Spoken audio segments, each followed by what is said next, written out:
At the moment an Airbus A380 leaves the ground, something happens that should not be possible. 590 tons of metal, fuel, cargo and human beings, the weight of roughly 80 adult elephants, lifts into the air on nothing but the movement of invisible gas. No wire, no support, no surface beneath it. A century ago, some of the most respected scientists and mathematicians alive looked at the numbers and concluded that aircraft of this size were fundamentally impossible. The wing area, they calculated, was simply not large enough to lift such a weight. Physics would not allow it. They were wrong.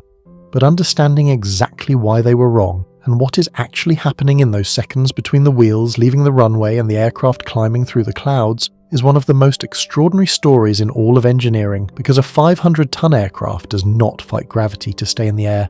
It uses something far more elegant than that. Before we explain how it flies, we need to understand what we are actually asking physics to lift. A fully loaded Boeing 747 weighs approximately 412 tons at takeoff. An Airbus A380, the largest passenger aircraft ever built, weighs up to 575 tons. To make that weight feel real, a kilometre-long chain of 250 average passenger cars has roughly the same mass as a fully loaded wide-body jet, and a significant portion of that weight is fuel alone. A long-haul 747 carries up to 180,000 litres of jet fuel at takeoff. That fuel weighs approximately 150 tons, more than a third of the aircraft's total mass. The aircraft is, in a very real sense, a flying fuel tank with wings and seats attached. Now here is what makes this even more remarkable. As the flight progresses, that fuel burns off.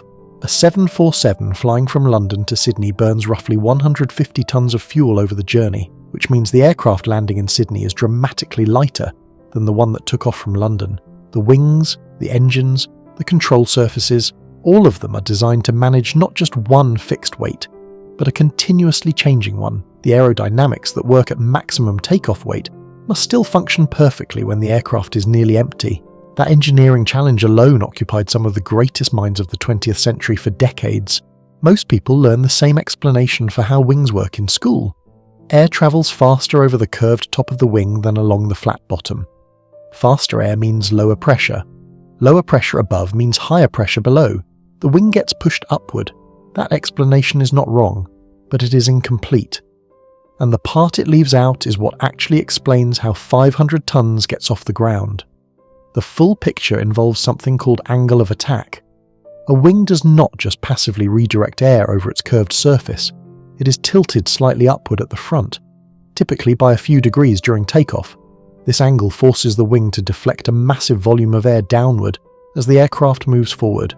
Here is the physics that matters. For every action there is an equal and opposite reaction.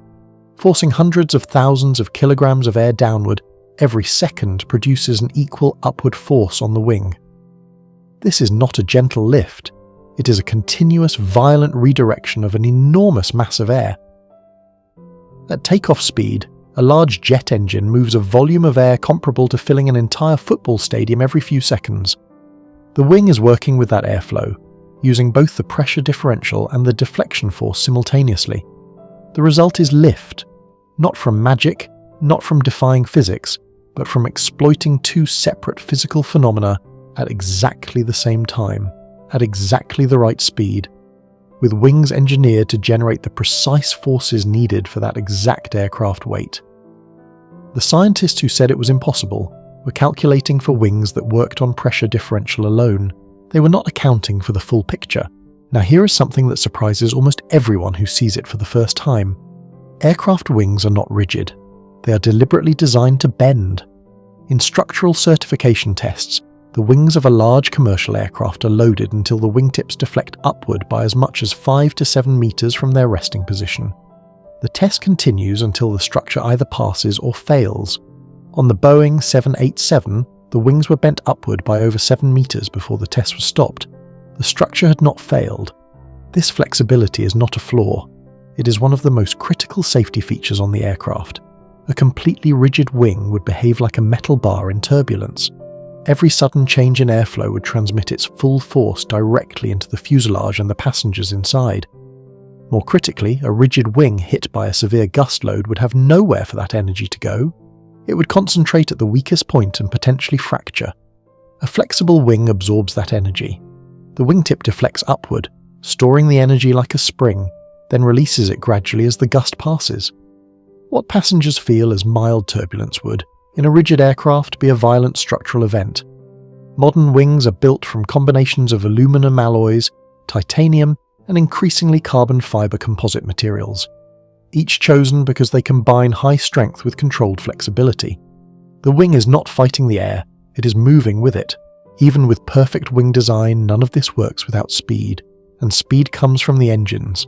A modern turbofan engine on an aircraft like the Boeing 777 produces around 110,000 pounds of thrust per engine. The aircraft has two of them. At full takeoff power, the combined thrust is roughly equivalent to 150,000 horsepower, accelerating a 500,000 kilogram machine from 0 to 290 kilometers per hour in under 40 seconds. During that acceleration run, the flight crew is tracking 3 specific speeds that every commercial pilot memorizes and monitors continuously. The first is V1, the decision speed. Before V1, if something goes wrong, the aircraft can still stop on the remaining runway. After V1, stopping is no longer an option. The aircraft is committed to flight regardless of what happens next. This is the point of no return. The second is VR, rotation speed. This is the exact moment the pilot pulls back on the controls, raising the nose and increasing the wing's angle of attack to generate the full lift force needed to leave the ground. The third is V2, the minimum safe climb speed. Even if one engine fails at this moment, the aircraft has enough speed and lift to continue climbing safely. These 3 numbers are calculated fresh for every single takeoff, based on the aircraft's exact weight that day, the runway length, the temperature, the altitude of the airport, and the wind direction. They are never the same twice. The margin between flying and not flying is calculated to within meters and seconds every time. Takeoff is only half the engineering story. Landing presents an entirely different problem. To generate lift, a wing needs speed. At cruising altitude, a 747 flies at around 900 km per hour. But a runway approach speed is closer to 270 km per hour, less than a third of cruise speed. At that reduced speed, a wing designed for cruise would generate almost no lift at all. The aircraft would simply fall out of the sky on approach. The solution is one of the most elegant pieces of mechanical engineering on the entire aircraft, the high lift system. As the aircraft slows for approach, the pilot deploys a series of movable surfaces that physically transform the shape and size of the wing. Flaps extend from the trailing edge, increasing the wing's surface area and changing its curvature. Slats slide forward from the leading edge, creating a new airflow path that keeps the air attached to the wing surface at low speeds. Together, these devices increase the wing's lift capacity by as much as 80%, compared to the clean cruise configuration. The wing that lands the aircraft is physically a different shape from the wing that flew at 35,000 feet. It is larger, more curved, and generates its lift through a completely different aerodynamic regime.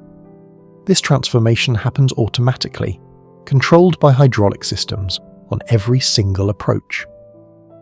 Passengers rarely think about it, but without it, commercial aviation at the speeds and weights it operates today would be impossible. So here is what is actually happening when a 500-ton aircraft leaves the ground.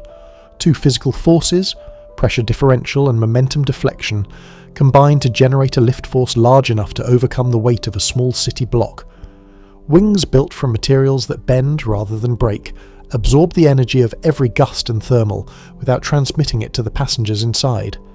Engines generating 150,000 horsepower accelerate the aircraft to a precisely calculated speed at which physics transitions from resistance to cooperation. And as the aircraft slows for landing, the wing physically transforms itself into a different aerodynamic shape to maintain that cooperation at a fraction of cruise speed. None of this is a victory over nature, it is a negotiation with it, one that engineers have been refining for just over 100 years. The air is not empty space that the aircraft pushes through. At speed, it becomes a medium as structured and supportive as the ground beneath a train.